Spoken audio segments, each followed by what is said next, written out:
جوج ديال كاين جدار وجدار اخر. علاش كنقول لك ماشي تكتل دفاعي ولكن تنظيم دفاعي مدروس من طرف فخر الدين، فالخطوط وهدف لفائده فريق الوداد، هدف بواسطه اللاعب لمسن ارسل الكره مباشره لمرمى الحارس كوحه، من احسن الاهداف المسجله في البطوله الوطنيه.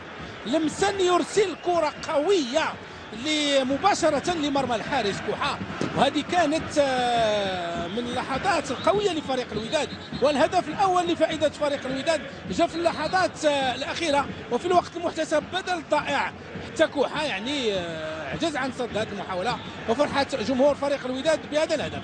كنظن بانه المسن نابع عن الهجوم، لانه الهجوم لقى صعوبه كبيره لتخطي الحاجزين، فبالتالي فكان الحل الانسب للتسجيل هو القذف من بعيد لتخطي الحائط القوي ديال الدفاع ديال فريق الرجاء. يعني من هدف ولا اروع، من احسن الاهداف المسجله في البطوله الوطنيه حتى الان في الزاويه 90 للحارس.